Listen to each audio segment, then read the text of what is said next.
Bem, turma, bom dia. Como combinei com vocês, eu coloquei lá no grupo. Hoje nós vamos fazer resolução das questões do TD. Então nós vamos de questão por questão, tentando relembrar os conceitos que foram trabalhados em sala, com o objetivo de tentar solucionar essas questões. Então vamos lá. A primeira questão do nosso TD, lembrem que a gente estudou nós estudamos o tema soluções. Parte das nossas questões aborda exatamente esse tema central, soluções. Identificar essas soluções, número de fases dessas soluções, calcular matematicamente a concentração dessas soluções. E a concentração, mais uma vez, é a quantidade de soluto que está disperso dentro daquela solução toda.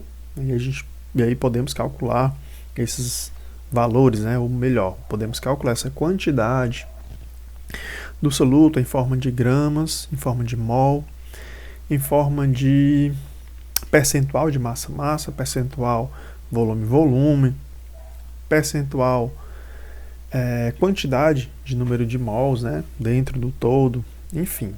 Esses foram os conceitos que a gente viu na nossa aula. Então vamos lá. A primeira questão diz o seguinte: o soro caseiro é uma solução à base de água, sal de cozinha e açúcar. Então temos aí o açúcar e o sal sendo dispersos no volume de água. Então lembre que quando você pega um pouco desses solutos e coloca dentro da água, mistura, eles tendem a se dissolver, eles somem, A gente observa apenas a água, aparentemente permanece apenas água. Então vamos lá. Ele pegou esses dois sais, esse sal e o açúcar, colocou em uma quantidade significativa de água, então 1 litro, 1 litro de água, colocou um pouco de sal e um pouco de açúcar. E ele fala aí que o componente majoritário é o cloreto de sódio.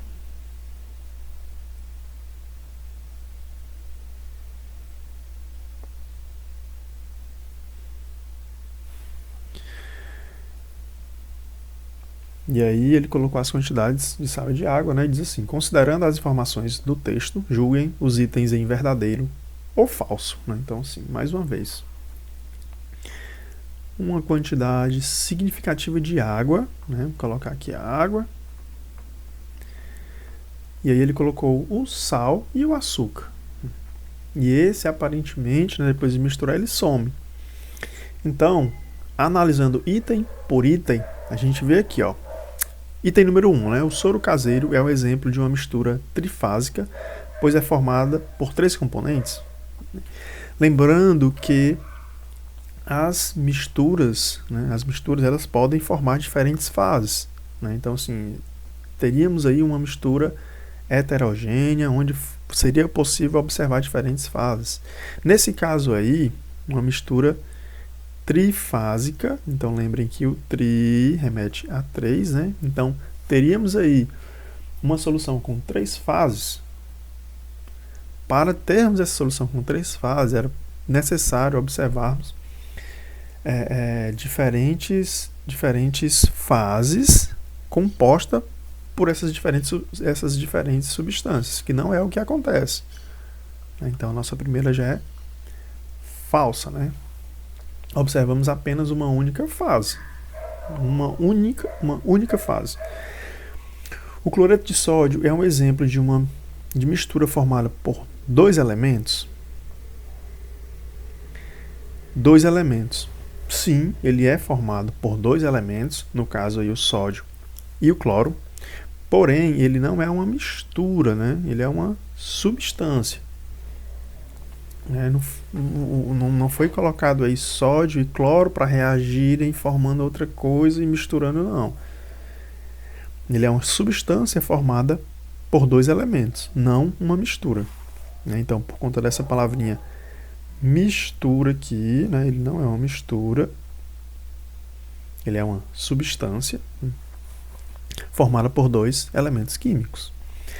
A dissolução de açúcar em água é um processo físico. A dissolução do açúcar em água é um processo físico. Pessoal, lembrem que esses processos podem ser físicos ou esses processos podem ser químicos, né? Processos podem ser físicos, processos podem ser químicos. A dissolução do açúcar em água é um processo físico? Sim, é um processo físico.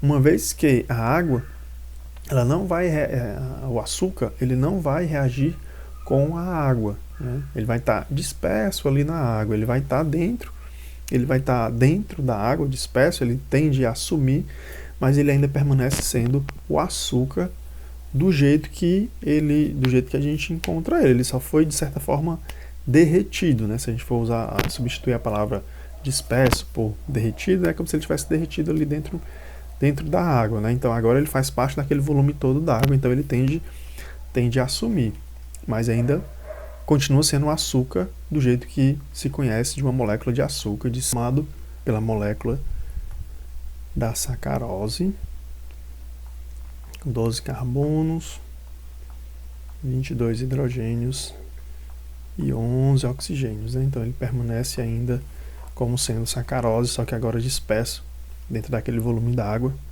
de água, né? Então é um processo físico, isso é verdade, né? Isso é verdadeiro.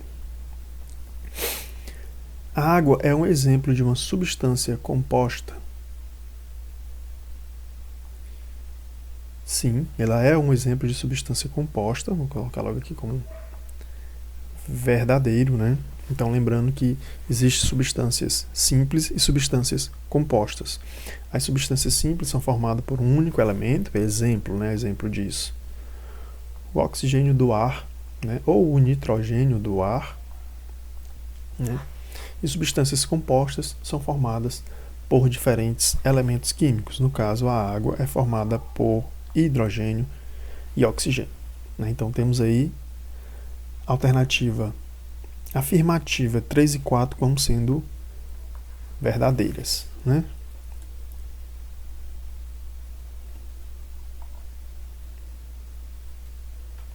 Então lá no TDzinho, alternativa A como sendo verdadeira, né? Mais uma vez, o soro caseiro não é um exemplo de mistura trifásica, pois não é possível observar 3 diferentes fases. O cloreto de sódio não é uma mistura formada por 2 elementos, ele não é uma mistura formada por 2 elementos, ele é uma substância formada por 2 elementos, no caso aí uma substância composta, né? E a gente já remete aí à afirmativa número 4. A dissolução do açúcar em água é um processo físico verdadeiro, porque o açúcar ele não reagiu com a água, ele ainda é açúcar C12H22O11, né? Só que ele está agora disperso naquele volume de água. E a água, sim, é um exemplo de uma substância composta, pois é composta por 2 diferentes elementos químicos.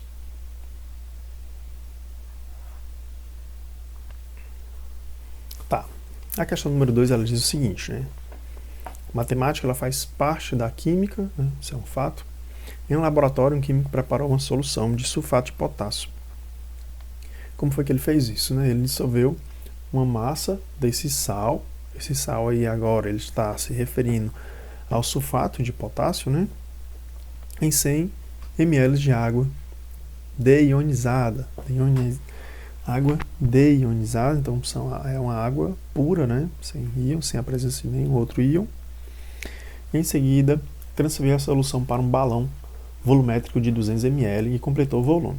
Com relação à solução obtida, assinale a alternativa incorreta, né? Então ele quer a alternativa incorreta aí. Então vamos lá. Vamos por partes, né? Então vamos lá. No laboratório, o cara pegou vou dizer aqui, né? Vou me aventurar a dizer que ele utilizou aí um becker, né? Ele pegou um becker, colocou aí 13,92 gramas do sulfato de potássio. Então vou colocar aqui a fórmula do sulfato, ele é K2SO4.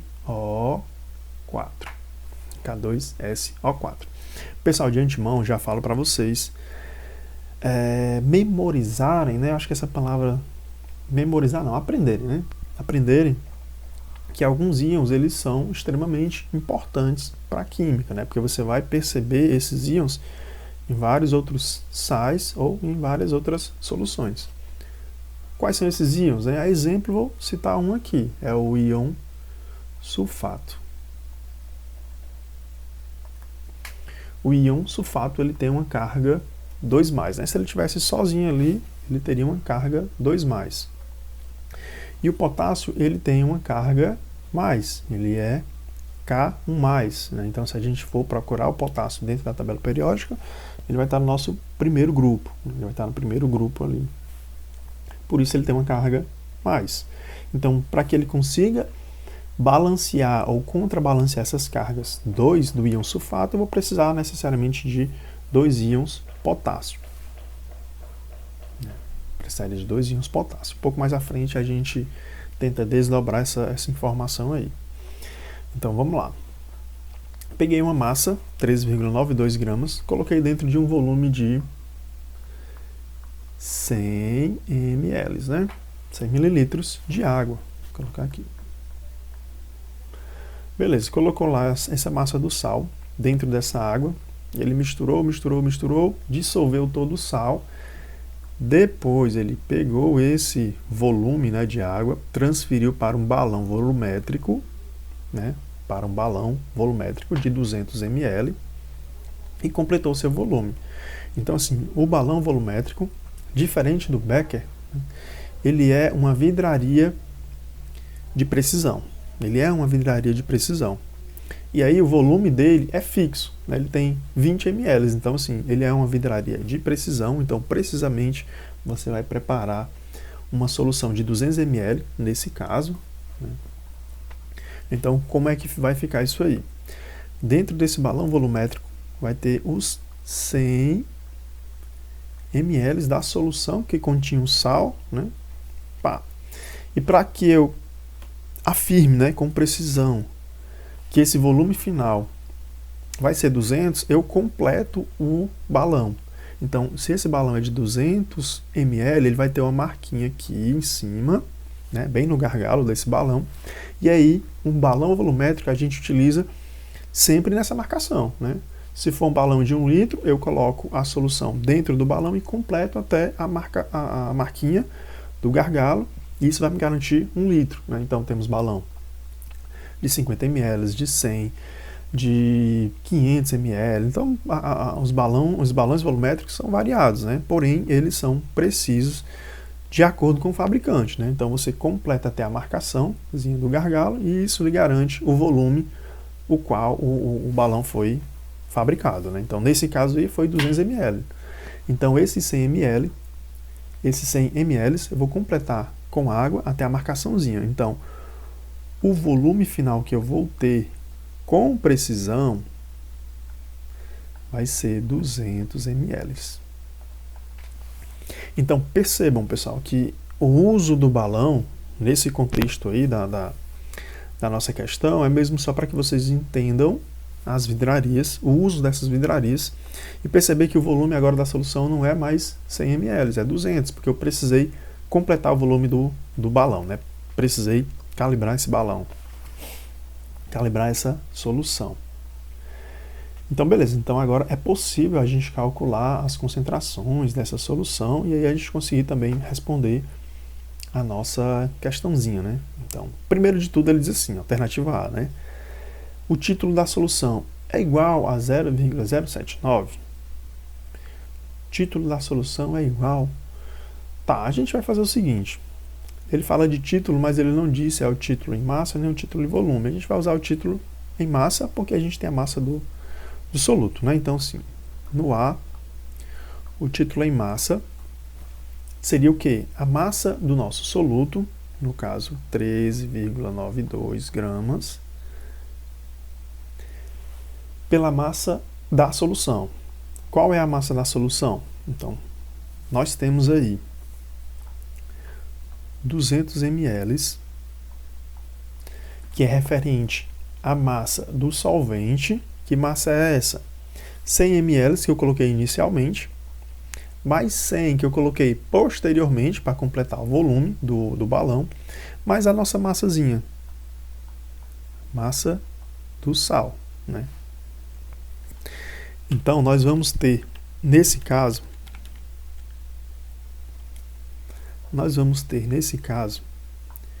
13,92 gramas dividido por 213,92 gramas também. Então, vamos ter um título em massa de exatamente, né? Exatamente 0,065. 0,065. Então, assim, já encontramos uma alternativa correta, né? Já encontramos a alternativa incorreta, mas a gente vai trabalhar todas as outras questões, todas as outras alternativas, né? Beleza, então vamos agora para a alternativa B. Alternativa B.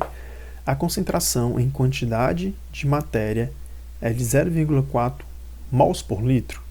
Então, como é que a gente faz esse cálculo da concentração em função da quantidade de matéria? Tá, nesse caso, ele está dizendo que a concentração, que é em mols por litro, né, seria o quê? O número de mols que está disperso no volume da solução expressa em litros. Tá, então como é que a gente vai fazer? Primeiro de tudo, a gente precisa saber esse número de mols. E para que a gente consiga saber esse número de mols, a gente precisa da massa molar do sulfato de potássio, né?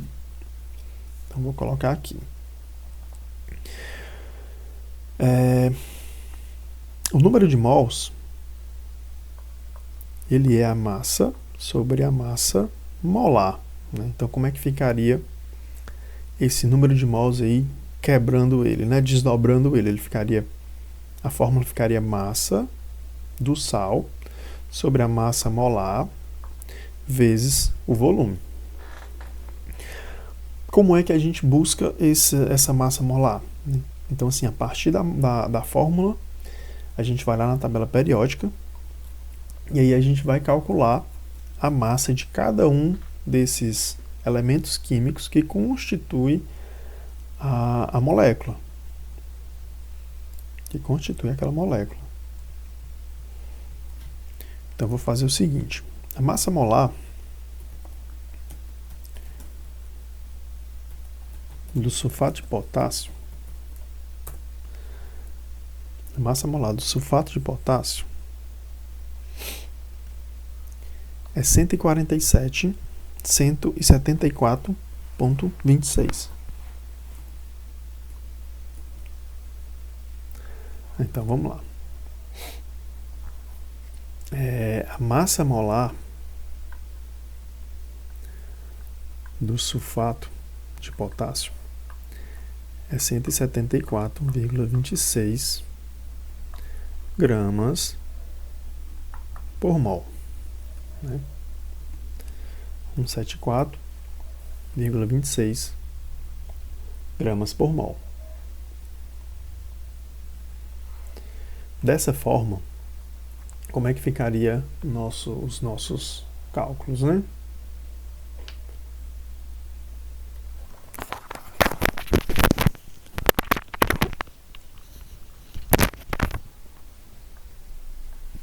Tá, então o que é que a gente vai fazer agora? Temos aí a massa molar do sal, né?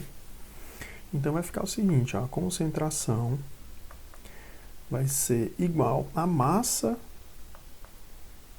que a gente pesou lá, né? Massa inicial, desdobrando aqui a forma. Massa molar, 174,26 gramas por mol. Depois a gente vai ver que esse grama morre com grama lá, né? Divisão das unidades iguais. Vezes o quê? O volume, né? Esse volume expresso em litros. Então, se tínhamos aqui, ou se temos, né? 200 ml, ficaria 0,2 litros. Lembrando que, né, na nossa no nosso cálculo de título em massa, pessoal, nós consideramos aí a massa do sal, né, mais o volume da solução. Isso porque a densidade da água ela é 1 grama por ml. Né? Então, 200 ml de água equivalem a 200 gramas. Então, já que estávamos tratando de título em massa, foi necessário essa soma. Né? Então, a massa do soluto sobre a massa da solução total, que aí no caso é massa da água, solvente, mais a massa do soluto. Né? Então, somando isso aí, temos a massa da solução. Agora, pessoal, é o contrário, eu preciso só do volume da solução. Né? Isso porque, se eu pego essa massa de 3,9 gramas e disperso nessa nossa solução, claro, isso vai contribuir, ele vai sim ter uma contribuição para o volume. Né? Isso faz parte das nossas leis ponderais. Porém, essa contribuição é muito pequenininha. Né? É muito pequenininha. Por esse motivo que a gente não considera dentro desse cálculo agora essa contribuição de volume que veio do soluto. Né? E aí fica só realmente 0,2 litros, que equivale aos 200 ml. E a gente faz o cálculo. Ficaria 13,92 gramas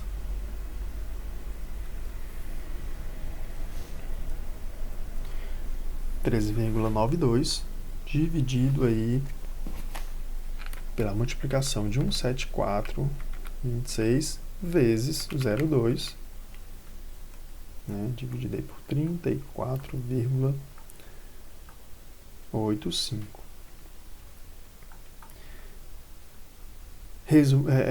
Fazendo esses cálculos aí, né, fazendo essa divisão, dividido por 34,85, teríamos aí 0,399 mols por litro. Ok, pessoal, que arredondando fica 0,4. Né? Se a gente abrir um parênteses aqui sobre as unidades, né? Só para a gente corrigir isso aqui, né? Então ficaria o quê? É uma divisão, esse de baixo é uma divisão, né? Então teríamos aqui uma divisão de A sobre B e essas unidades aqui, que seria litros por mol, né? Então ficaria A sobre B vezes o inverso da outra, que ficaria mol por litro, né? E aí ficaria o valor de A divisão de B, né? Que é exatamente o que a gente fez, 13 dividido por 34 vezes mol por litro, né? Só a correçãozinha para a gente ver de onde é que surgiu isso aqui, né? Que veio daqui, ó, que a gente estava vendo aqui, ó, poxa, é uma multiplicação de mol, A menos 1, sobre litros. Então, como é que depois, professor, ficou o contrário? Mols vezes o litro, que agora está menos 1, né? Partiu dessas relações aqui das frações, né? Divisão de frações. Beleza, né? Então, vamos lá. Aí, realmente, a alternativa B está correta, é 0,4. Agora, a gente vai para a alternativa C, né? Alternativa C. O que a alternativa C nos diz, né? É que a afirmativa C nos diz. Ao ser adicionado 200 ml, a essa solução, sua nova concentração será de 34,8. Vamos ver, né? Essa concentração gramas por litro. É uma concentração comum, né? Lembrem que a concentração comum ela é expressa em gramas por litro. Fica até um pouco mais tranquilo nosso cálculo, né? Massa do soluto, lembrem que a gente viu em sala que a concentração comum é a massa do soluto sobre o volume da solução. 13,92, né? Qual é o volume da solução? 0,2 litros, né? Mais uma vez, a gente não considera o volume do soluto porque é uma contribuição muito pouquinha. Só que desses 0,2 litros, que esse volume a gente trouxe da onde? Lá do balão volumétrico, que a gente preparou nossa solução, calibrou o balão. A gente teve essa solução aqui. Mais 0,2 litros. Que é de quê? né, exatamente os 200 litros que foram adicionados a mais, né, foram adicionados a essa solução, né, ao ser adicionado 200 ml, né, 0,2 litros de água à solução, né, aí ele pergunta qual é que vai ser a nova concentração. Agora vai ser 13,92 gramas dividido por 0,4 litros. Vamos ter aí, então, agora, né, uma nova concentração de exatamente 34,8 gramas por litro.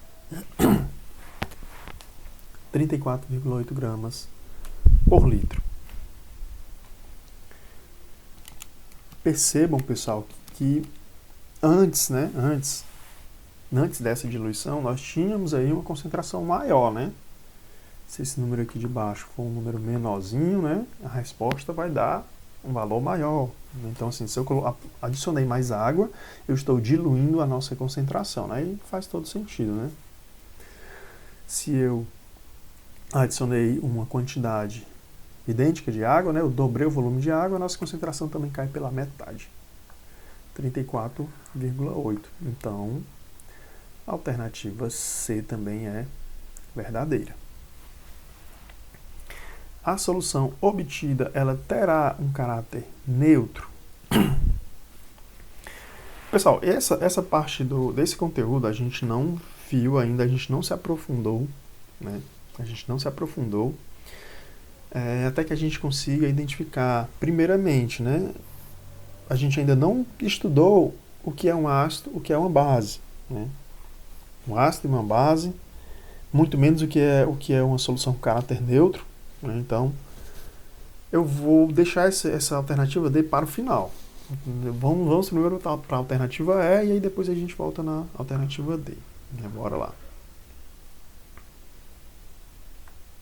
Alternativa E. A alternativa ela diz o seguinte: a concentração dos íons K+ é 0,8 mols.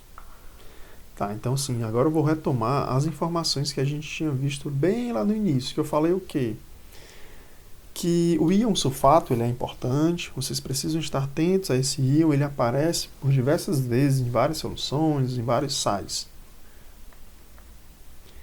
E a fórmula do nosso sal, por conta da presença desse íon, é a K2SO4. Né, o K mais SO4 2-. Esse K+, ele vem naquela primeira família da tabela periódica, que todos eles têm uma cargazinha 1+, né? E aí, para a gente conseguir formar essa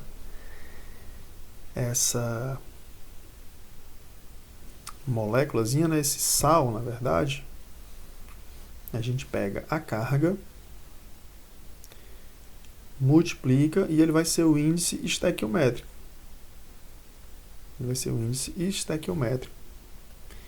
E aí vamos ter o 1 aqui, vai ser o índice do SO4 2-, e o -2 vai ser o índice do K+, né? E por isso que nós temos K2SO4. Pessoal, em água, esse íon ele vai se dissolver formando o K+, mais o SO4 2-. E é importante frisar o quê? Que não pode existir cargas flutuando no universo, pessoal, não pode. Essas cargas elas precisam se complementar. De que forma? Se a gente olhar aqui para os reagentes,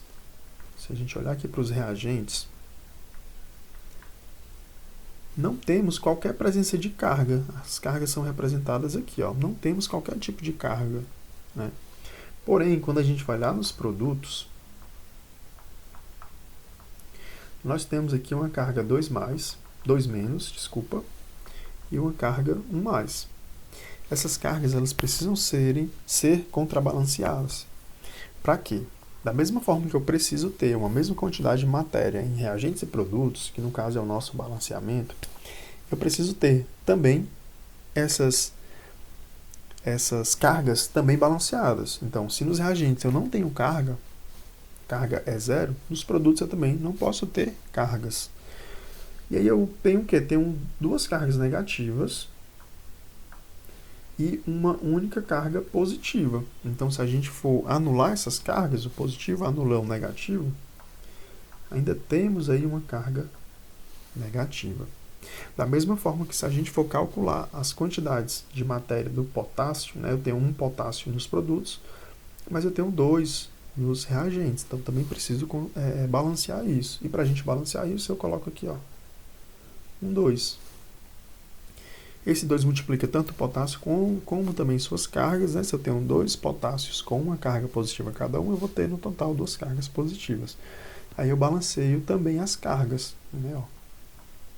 Para cada uma carga positiva, uma carga negativa. Então agora sim estou balanceando as cargas e também a quantidade de matéria, né? O potássio. Então ele diz para a gente o seguinte: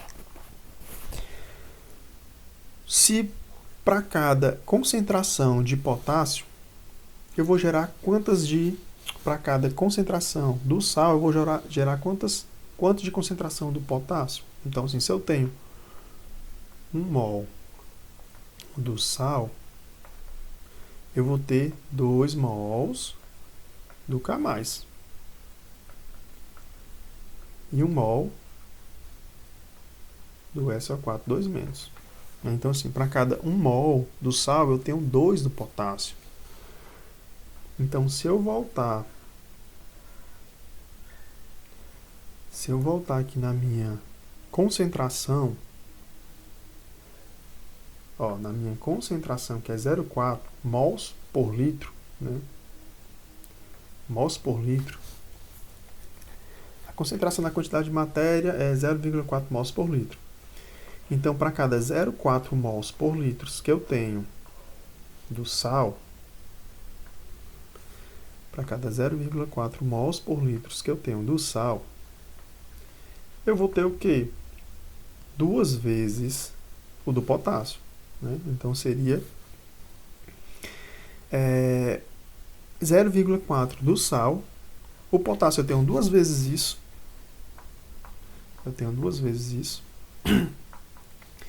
E do íon sulfato eu também tenho 0,4. Isso por quê, pessoal? Observem na relação estequiométrica. Para cada 1 do sal, eu vou ter 2 do potássio e vou ter 1 do sulfato, né? É como se a gente pegasse aqui esse coeficiente estequiométrico e multiplicasse a concentração inicial. Concentração é 0,4, ele vai se dissolver em 2 vezes 0,4 potássio e 1 vez para o sulfato. Isso por quê? Porque para cada 1 mol do sal eu tenho sempre, ou necessariamente, 2 do potássio. Então, nesse caso aqui do potássio, eu vou ter 0,8 mols por litro. Mols de quê? Mols de potássio. Mols de potássio. E lá ele diz exatamente isso.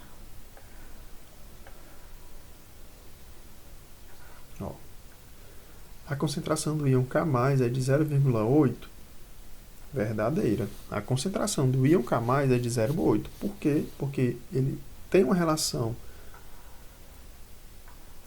de 1:2 com o sal.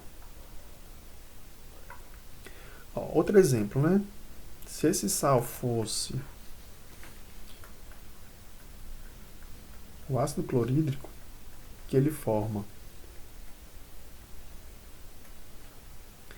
se não fosse mais o sal, fosse a molécula do ácido clorídrico, ele forma aí o íon hidrônio, né, o íon H+, mais o íon Cl-.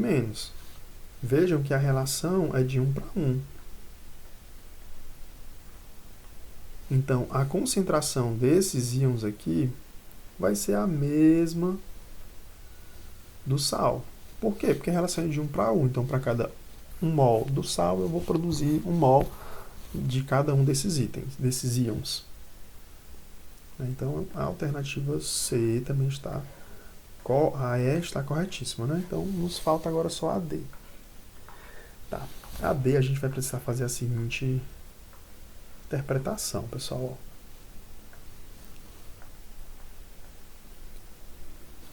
Seguinte interpretação. O K2SO4, ele vai reagir com a água, né? Então, assim, primeiro eu vou desmembrar aqui esses íons, como a gente acabou de fazer. A água, ela tem uma interação consigo mesma, né? Que é uma autohidrólise, que ela faz o seguinte. A água, ela vai formar H+, mais OH-. O íon H+, ele é o que caracteriza o ácido. E o íon OH- é o que caracteriza uma base. Né? O que caracteriza uma base, de acordo aí com as teorias, né? Ácidos e bases, no caso, a teoria de Arrhenius. Beleza. Se esses íons, o menos do sulfato, ele poderia reagir com esse aqui, da mesma forma que o íon K+, pode reagir com esse aqui.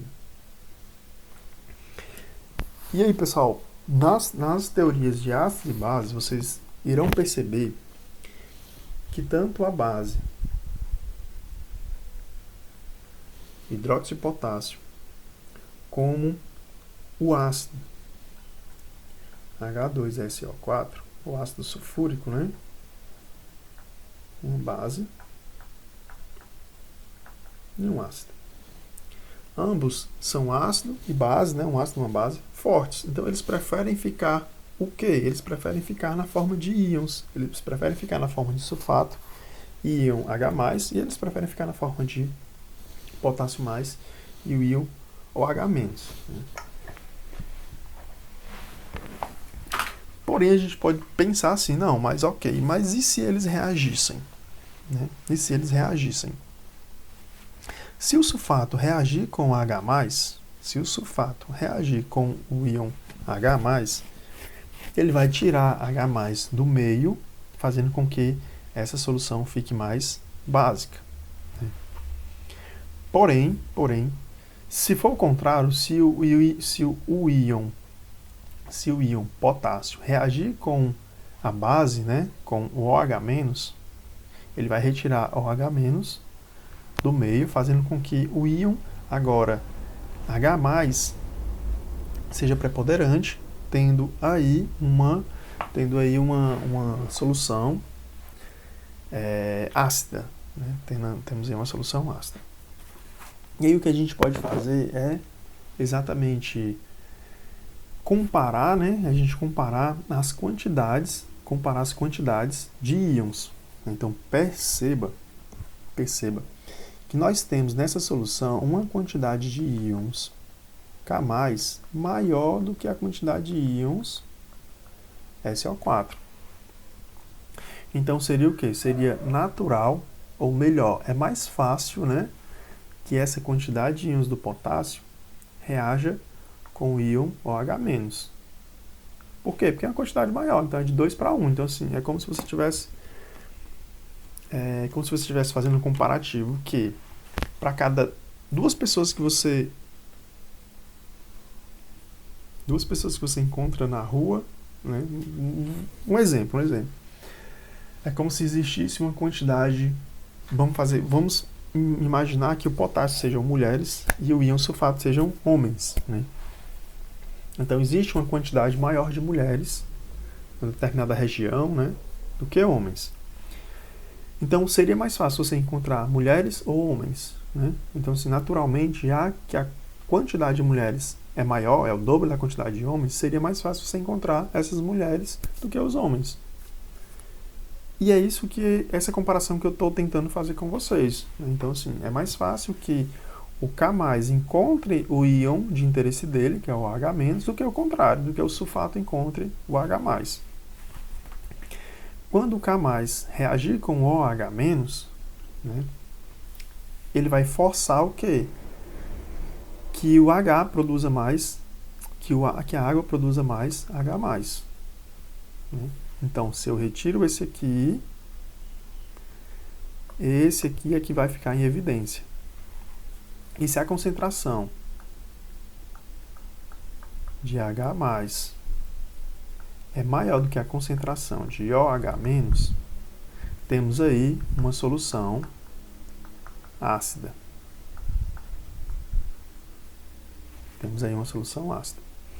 Então, voltando para a nossa questãozinha, né?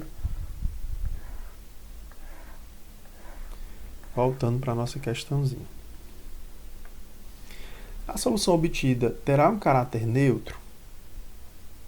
Isso é falso. Essa solução ela não vai ter um caráter neutro, mas esse caráter ácido ele vai ser muito fraco. Galera, muito fraco mesmo. Até porque, como eu falei para vocês, ambas as soluções que são formadas,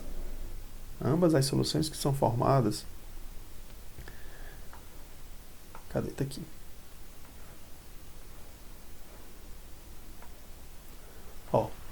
Ambas as soluções que poderiam ser formadas, né? Tanto o hidróxido de potássio, que é a base, como o sulfato de hidrogênio, né? O ácido sulfúrico, que é um ácido, eles são um ácido e uma base muito fortes.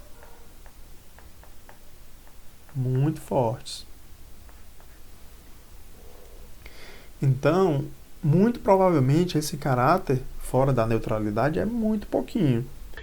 Tá, pessoal, a terceira questão diz respeito à fórmula mínima, né, ou fórmula molecular também.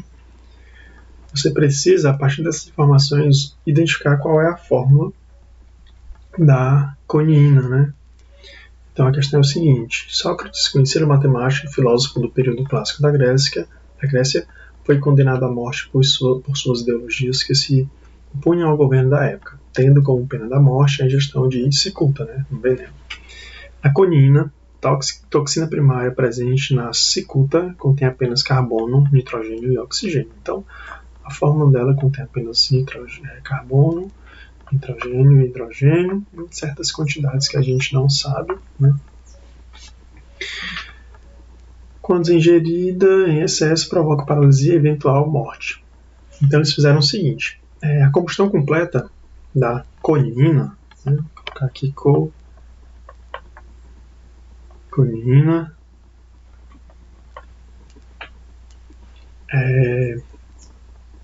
a combustão completa é de 28 gramas da coniina. Então, se a combustão seria a queima da substância reagindo com o oxigênio, formando predominantemente, né, numa reação de combustão, ela forma-se predominantemente CO2 mais água, né? E eventualmente aqui, com falta de nitrogênio, né, um composto nitrogenado aqui. Pode ser N2 ou pode ser um composto qualquer nitrogenado, né? Um gás qualquer com nitrogênio aqui. Então vamos lá. O que é que se sabe disso tudo, né? De acordo com as informações do enunciado, ele diz o seguinte: temos aqui 28,7 miligramas da coniina. Temos então do outro lado, nos produtos, 79,5 miligramas de CO2 e 34,6 miligramas de água. E aí vem algumas informações relevantes, pessoal. De acordo com as leis ponderais, né, principalmente a de conservação da massa, a massa dos reagentes ela precisa ser idêntica à massa dos produtos. Então, de que forma eu quero chegar nessa afirmação, né? Toda massa que eu encontrar de carbono aqui nos produtos, no caso, no CO2, ela é proveniente da conaína.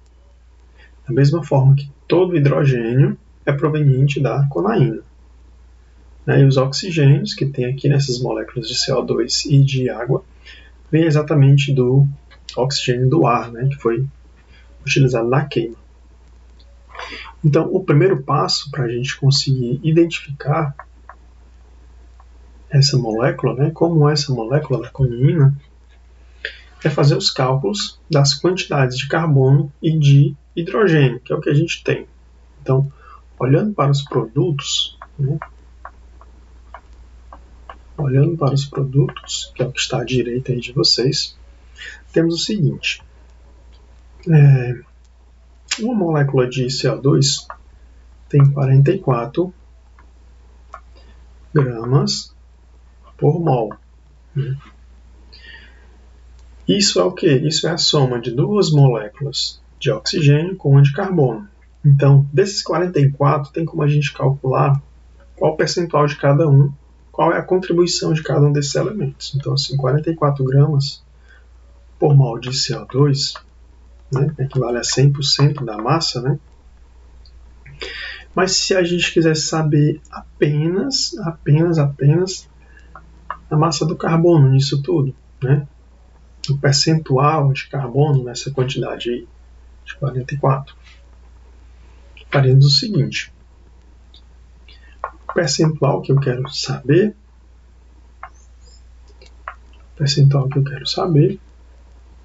sabendo que a massa do carbono, a massa molar do carbono é 12 gramas por mol, né? Eu vou observar que o percentual do carbono em uma molécula de CO2 vai ser exatamente 27%. Mais precisamente 27,3%. Né? Tá bem, isso em massa, né? Isso em massa quer dizer o quê? Tá, em massa a gente vai fazer o seguinte, né? O percentual é 27%, e em massa, se eu tenho 79,5 miligramas, que é o total, que é 100%, qual vai ser a minha massa em miligramas de 27,3? 27,3. Então, vou ter aqui que a minha massa do carbono em miligramas, né, vai ser exatamente agora esses cálculos aí. 27,3 vezes 79,5 dividido por 100. Então, assim, a massa é exatamente 21,7 miligramas. Né? Massa de carbono. Vou fazer a mesma coisa aqui para o hidrogênio, né? Vou colocar em azul. Uma molécula de água tem 18 gramas por mol. Isso é uma molécula de água, ela representa 100%, toda a massa dele. Ok, 1 grama, ou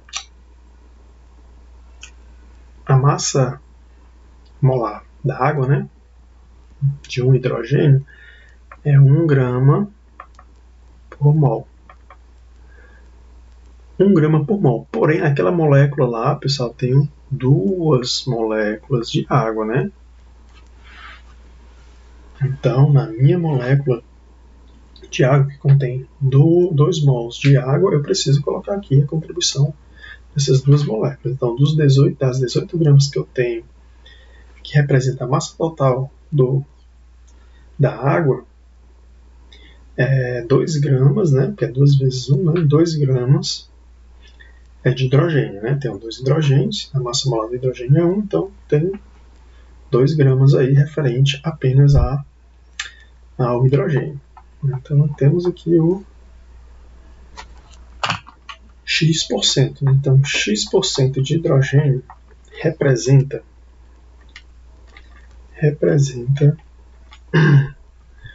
11,1%. 11,1%. Ok, mais uma vez, isso em massa quer dizer o quê? Representa quanto, né? Então, se eu tenho 34,6 miligramas, e essa massa representa o todo, né? Qual vai ser a minha massa em miligramas que eu vou ter em 11,1%? Mais uma vez, a gente faz essa regrinha de 3 e percebe que o valor da massa de X é 3,844 miligramas. Ok, beleza, né? Então, o que é que se tem aí, então? Consegui mensurar a massa do carbono e a massa do hidrogênio, porém falta a minha massa do nitrogênio, né? Então, como é que eu vou fazer a massa do nitrogênio aí? Eu vou trazer até aqui para o lado aqui. Então, vamos lá. A massa do nitrogênio ela vai se dar da seguinte forma. A massa do nitrogênio dentro da conaína é exatamente o valor total, né? E esse valor total lá da conaína que foi queimada, 28,7 miligramas. Só que eu vou tirar o quê? Vou tirar a massa que é proveniente do carbono, 21,7. 21,7. E eu vou retirar também a massa do hidrogênio. Tá, então eu vou ter que a massa do nitrogênio é o seguinte, o total, então esse total quer dizer o quê? É a massa que tem de carbono, hidrogênio e nitrogênio. O nitrogênio eu não conheço, mas eu conheço o carbono e o hidrogênio. Então, se eu fizer essa diferença do total, menos esses dois que eu já identifiquei, eu consigo mensurar agora a massa do nitrogênio. Então, fazendo essa subtração, nós vamos ter um valor de 3,16 miligramas. Né? Então, pronto, agora nós encontramos todos os valores: carbono, hidrogênio e nitrogênio. Sabendo esses valores, e lembrando que número de mols é a massa pela massa molar, né? Eu consigo estimar agora o número de mols de cada um desses elementos químicos dentro da minha molécula, né? A minha molécula de conaína. Então, como é que eu vou fazer isso? Tá. O número de mols do carbono vai ser a massa do carbono, 21,7, dividido por 12, que é a massa molar do carbono. Né? Nesse caso, o número de mols de carbono dentro dessa molécula aí vai ser 1,8. 1,81. Tá, e para o hidrogênio, a mesma coisa. O número de mol do hidrogênio vai ser agora a massa dele, 3,84, dividido pela massa dele, né, a massa molar do hidrogênio. Vamos encontrar esse valor aqui. E por fim, né, o número de mols do nitrogênio, sabendo que a massa dele é 13,16 dividido por 14, né, então o número de mol do nitrogênio vai ser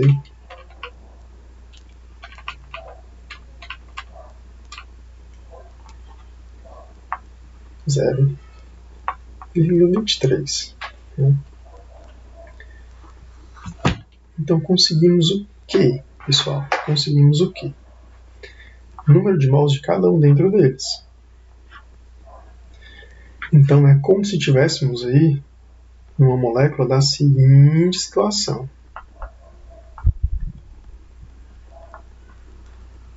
Uma molécula com essa configuração aqui. Porém, isso não nos interessa, pessoal. Então, o que é que a gente precisa fazer? O elemento que tem o menor número de mols, que é o nitrogênio, é o 0,23. Né? Então, o que é que nós temos? Se a gente pegar todos esses valores e dividirmos por 0,23, eu vou encontrar que para o nitrogênio eu tenho 1 mol. E para os outros eu vou ter um pouco mais de 1 mol. Então, se precisar, a gente vai fazer essa multiplicação até que a gente consiga obter todos os números inteiros. Então, como é que a gente vai fazer? De início, vou pegar aqui vermelho para carbono, né? Vou pegar o número de mols do carbono e dividir por 0,23.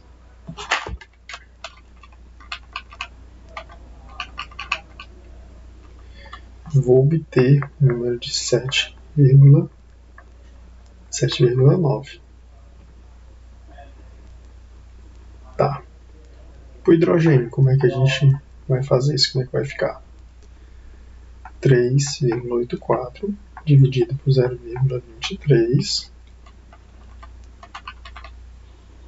dividido por 0,23. Vou obter o número de 16,7. E para o nitrogênio não se precisa nem fazer o cálculo. 23 por 23, 1. Então percebam, pessoal, que esse valor ele é bem próximo a 8, né? 7,9. Qual é o próximo inteiro? 8.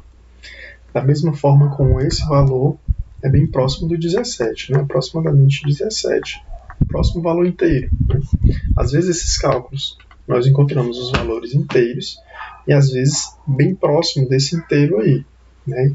Lembrando que esses números que a gente utilizou como massa molar, né, desses elementos, eles são quebrados também, né? Não é 12, é 12,0 alguma coisa, assim como 14, assim como 1 do hidrogênio. Né? Então essas correções também contribuem para que esse valor seja um pouco mais próximo do inteiro. Então, fazendo dessa forma, o que a gente obtém? Carbono, 8, 8. Hidrogênio, 17. E o nitrogênio, né? 23 por 0,23 por 0,23, 1. 8, 17 e 1. Alternativa 8, 17 e 1. Né? Alternativa C. Alternativa C. Nosso próximo, questão 4.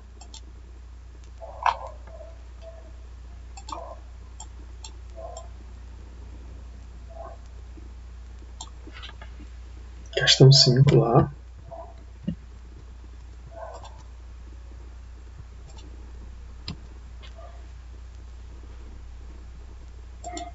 Tá, questão 4. Tô é doido aqui. Tá, vamos lá. Questão 4, pessoal, ele se baseia na seguinte condição, né? Temos uma molécula ligada a uma outra molécula. Essa ligação ela é formada por elétrons, né? E a gente pode romper essas ligações aí. O elemento que ele tem uma maior finalidade de ficar com esses elétrons, ele vai ficar com esses elétrons, né? E o elemento que tem a maior capacidade de doar esse elétron, é isso que ele vai fazer, ele vai doar esse elétron. Né? Isso se chama eletronegatividade. Eletronegatividade é uma característica que os elementos têm de receber elétrons, né? De estabilizar esses elétrons recebendo, ou se estabilizar doando elétrons. E o número de oxidação, que é o termo que a gente vai utilizar agora, número de oxidação, ou estado de oxidação, é como esses elementos ficam, como esses elementos químicos ficam após eles receberem esses elétrons ou após eles doarem esses elétrons. Nesse nosso exemplo aqui, o cloro ele é mais eletronegativo, então ele tem mais uma familiaridade ou uma finalidade de ficar com esses elétrons, né? Então, após ele receber esses elétrons, ele vai ficar na seguinte condição. Cl- e o hidrogênio vai ficar mais, né? Número de oxidação 1- e o número de oxidação 1+ para o hidrogênio. Então a questão ele quer que a gente faça uma avaliação do número de oxidação ou do estado de oxidação do enxofre propriamente dito, né? Isso por quê? Porque alguns elementos eles já têm uma tendência tão forte de doar ou receber elétrons que eles vão ter números de oxidações quase que estáveis, né? Exemplo disso, o hidrogênio, que normalmente ele vai ficar com uma carga positiva, e também o oxigênio, que normalmente ele vai ficar com uma carga negativa, de duas cargas negativas, de 2 elétrons, né? Então vamos lá. A questão diz o seguinte: os ácidos, quanto à sua composição, são agrupados em hidrácidos e oxiácidos. Hidrácidos são ácidos que não têm oxigênio em sua composição, e os oxiácidos, como o nome já sugere, né, são ácidos que também têm oxigênio ali na sua composição, né? Aí no caso dos oxiácidos, em que o elemento central é o enxofre, né, aí ele dá vários compostos aí, pode-se derivar vários ácidos devido à mudança do seu estado de oxidação. Então, dependendo de como o enxofre ele vai estabilizar essa carga sobre ele, né, ele vai gerar outros ácidos, né, diferentes ácidos. E aí ele vai fazer o seguinte, ele vai sugerir alguns compostos, alguns ácidos, né, alguns oxiácidos para ser mais preciso, e ele vai querer que você indique a alternativa correta em que mostra esses oxiácidos em uma ordem crescente do estado de oxidação. Então, do menos oxidado, né, ou de um número de oxidação menor ao número de oxidação maior.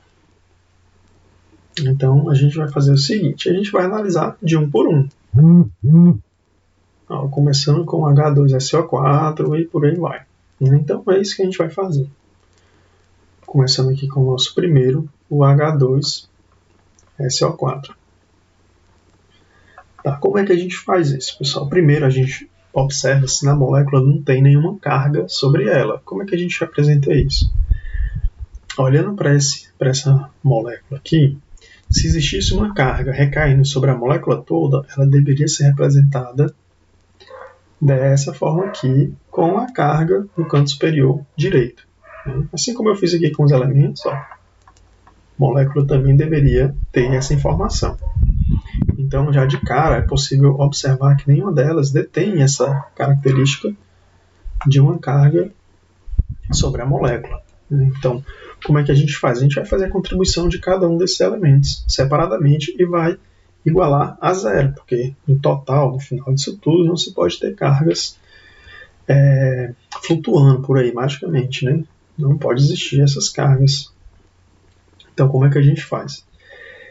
Primeiro, olha aqui para a parte de baixo, o índice estequiométrico, a quantidade de elementos que tem. No caso, aí, começando com o hidrogênio, 2 hidrogênios. E ele vai multiplicar a carga do hidrogênio, que normalmente é mais um positivo. Mais a contribuição do enxofre. Eu não sei qual é a contribuição do enxofre, é isso que a gente quer saber, então vou colocar como S. Ou 1 vezes S, né? Mais agora a contribuição do oxigênio.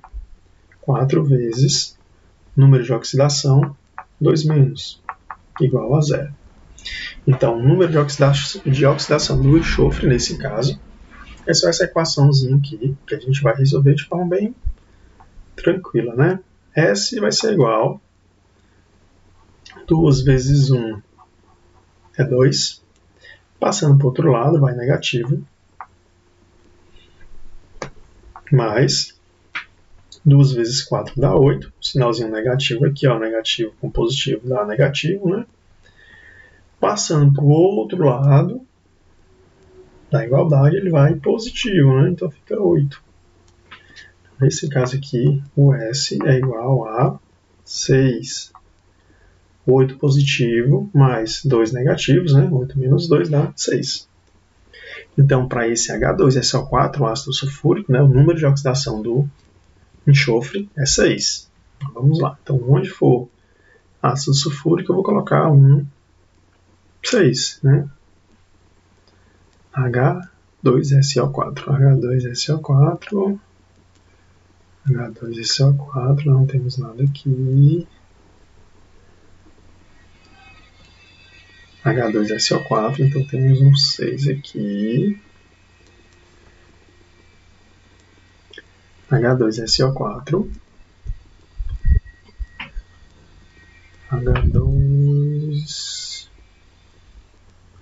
H2SO4. H2SO4. Tá.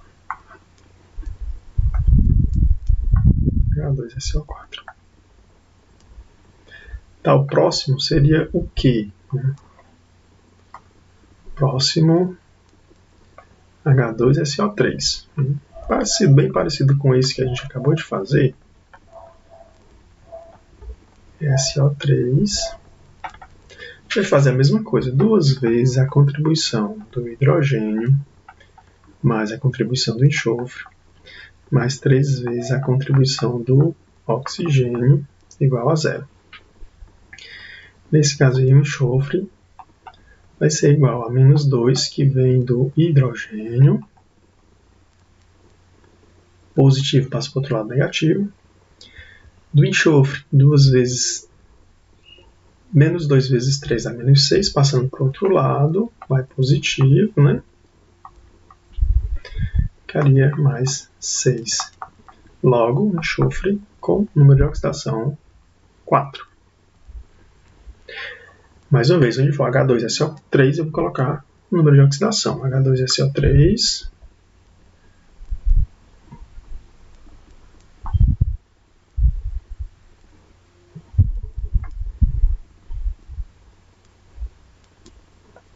H2SO3. H2SO3.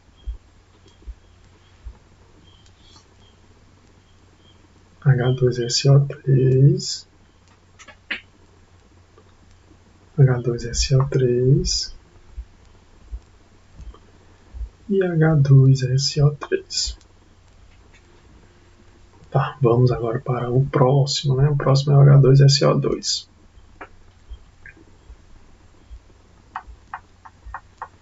Percebam, pessoal, agora H2SO2, 2 vezes a contribuição do hidrogênio mais o S, mais 2 vezes a contribuição do oxigênio. S vai ser igual ao 2 negativo. 2 vezes 2 dá 4. Mais com menos dá menos, passa por outro lado positivo. Então, nós temos aí S igual a 2 positivo. H2SO2. H2SO2. Opa. H2SO2. H2SO2. H2SO2, H2SO2, H2SO2, H2SO2, H2SO2, H2SO2. Tá, enfim, né? Vamos lá. A gente já consegue, de antemão, eliminar algumas alternativas, né? Como essa, ó. 4:2 já não é mais em forma crescente, né? Não é mais em forma crescente. Beleza, 2:6. Ok. Vamos lá. Qual é o próximo? O próximo vai ficar o seguinte.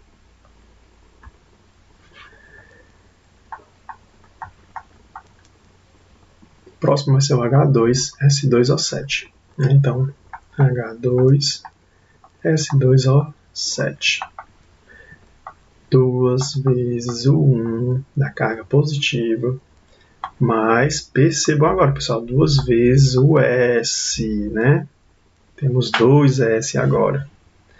Mais 7 vezes 2 menos igual a 0. 2 vezes 1 dá 2, mais 2s. 2 vezes 7, 14, mais com menos 14.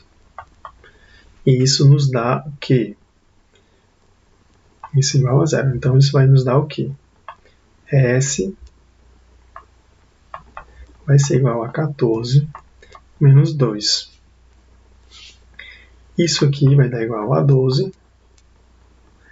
S vai ser igual a 12 dividido por 2, que dá igual a 6. Né? Então, vamos lá. H2SO2, 7. H2S2, 7. Número de oxidação 6. Oxidação 6. H2S2. H2S2.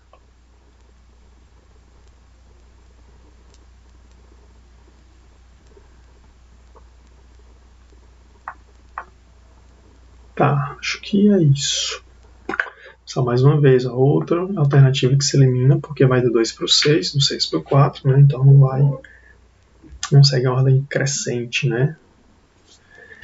Tá, então vamos lá. Qual é a nossa próxima aí? H2S2O6.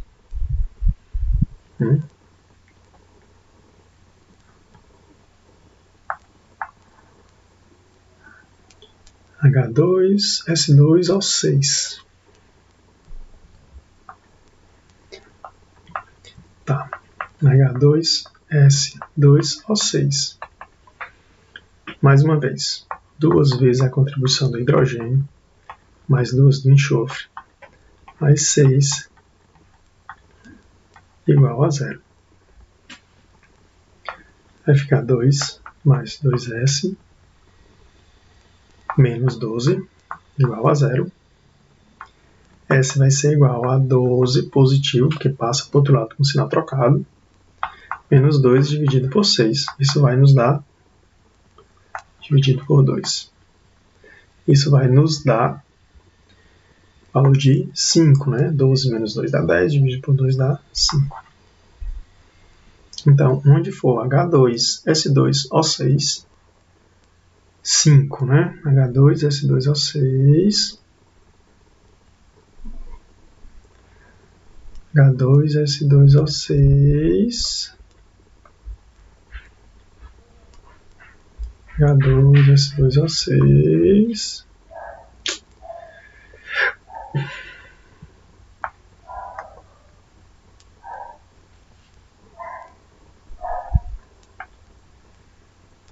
H2S2O6. Tá. E aí nos resta apenas o outro, o último, né? Que é o H2S2O4, né? Que a gente olha aqui para esse último aqui, ó, que não vai nos interessar. H2S2O4. Então vamos lá, vou fazer do H2S2O4. H2S2O4.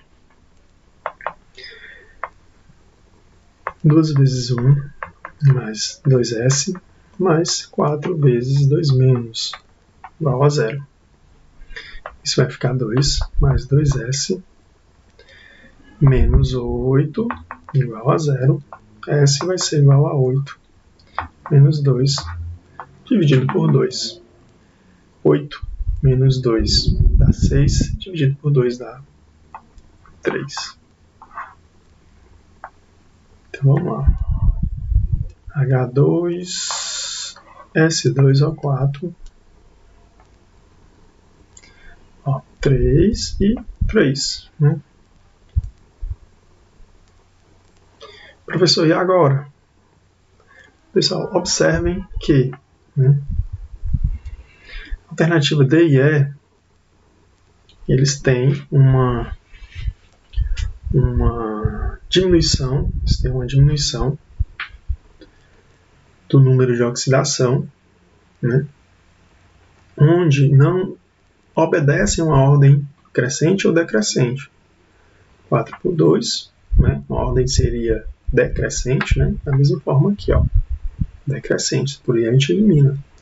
Alternativa C, temos aí 2 elementos na mesma posição com números de oxidação distintos, 4 e 5, né? Então, não segue uma tendência.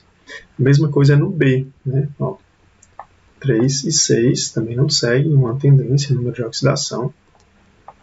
Ficaria, então, fora disso aí, né?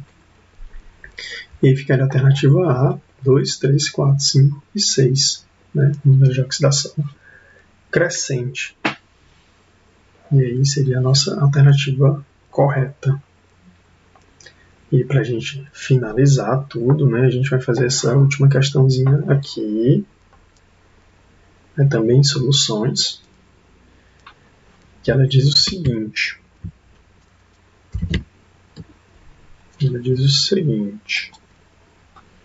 Um estudante, a pedido do seu professor, precisa preparar 400 ml de uma solução de amônia 5 molar. Então, ele precisa de uma concentração de 5 mols por litro, né, uma solução de amônia. Então, vou colocar aqui que é amônia. No rótulo do frasco lacrado é utilizado para preparar a solução. O estudante observou as seguintes informações. Então, essas informações são do frasco referente à solução. Então, o que é que vai acontecer? Tem uma solução concentrada, né? Uma solução concentrada de NH3. Dessa solução concentrada, eu vou retirar uma parte.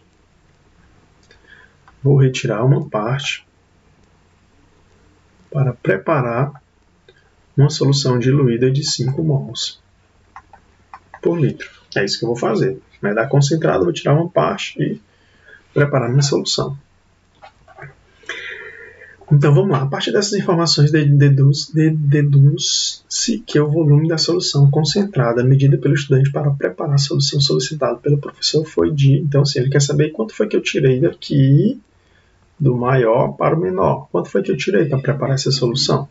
Então vamos lá, vamos fazer esses cálculos aí. Primeiro de tudo, né? Pessoal, como é que a gente calcula essa concentração aqui? Né? O que é que a gente precisa saber? Então, assim, para a gente preparar uma concentração, a gente precisa saber o número de mols dentro do volume, né? Expresso em litro. A gente poderia também transformar essa fórmula, essa equação, em algo desse tipo.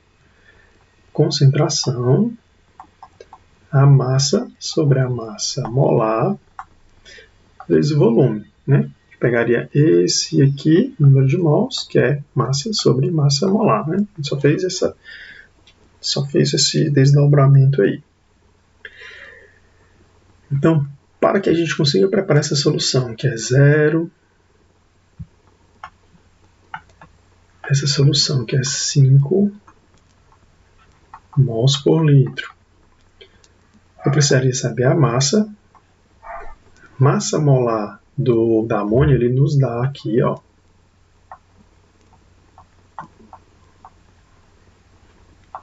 gramas por mol. Eu precisaria saber o volume. Opa, o volume ele também fala aqui, ó, 0,4 litros.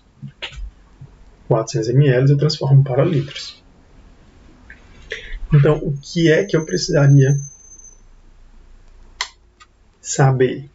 Eu preciso saber a massa para que eu consiga preparar essa solução. Então, para que eu saiba a massa, eu executo qual é a massa de amônia que eu vou precisar? 17,02 grama por mol vezes 0,4 litros vezes, ó, pegando isso tudo aqui, multiplicando lá, vezes 5 mol por litro. Né? Então, precisaríamos de uma massa tal que mol, litros com litros. Então, a massa que iríamos precisar seria esses cálculos, 17,02 vezes 0,4 vezes 5.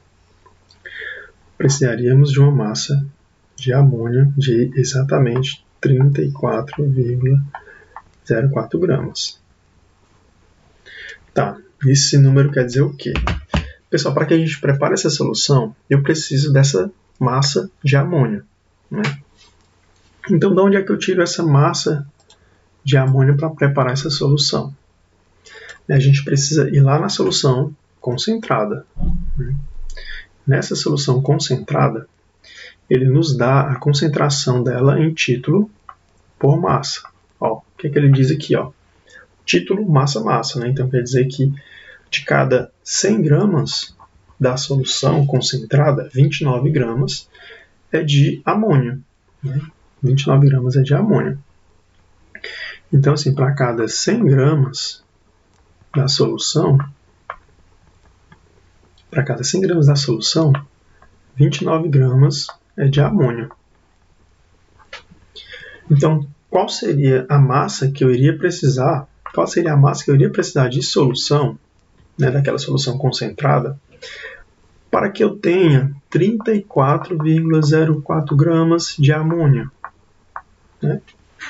Se a cada 100 eu tenho 29, qual vai ser a massa que eu vou precisar daquela solução concentrada para que eu tenha 34? Sabendo que de cada 100, apenas 29 é que é de amônio. Né? Então a gente precisaria fazer esses cálculos também, que é cálculo, de certa forma, simples, né? Uma regra de 3. Então teríamos o quê? 34,04 vezes 100 dividido por 29. Então, a massa que eu iria precisar da solução concentrada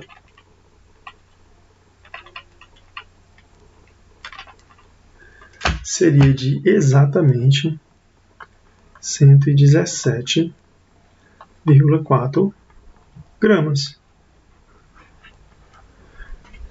Percebam, pessoal, da minha solução concentrada, que nem tudo é amônio, eu precisaria tirar 117 gramas para que eu me certificasse que dentro desses 117 gramas eu tivesse 34 gramas de amônio, que é o que eu preciso para preparar minha solução pedida pelo professor de concentração de 5 mols por litro. Só que quando a gente vai buscar lá nas alternativas para responder, nada é em gramas, né? Nada é em gramas.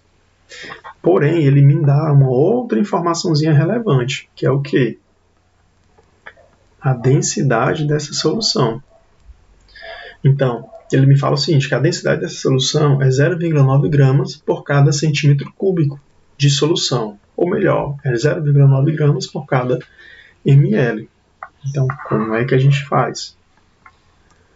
Se a densidade é uma relação de massa-volume, né, sabendo que a massa em gramas e o volume em ml, e também sabendo que essa minha solução é 9 gramas por ml, posso fazer a seguinte relação. A minha densidade é 0,9 gramas por ml. A minha massa eu tenho, ó. Minha massa de solução é essa aqui. Minha massa de solução pelo volume em ml que eu preciso saber.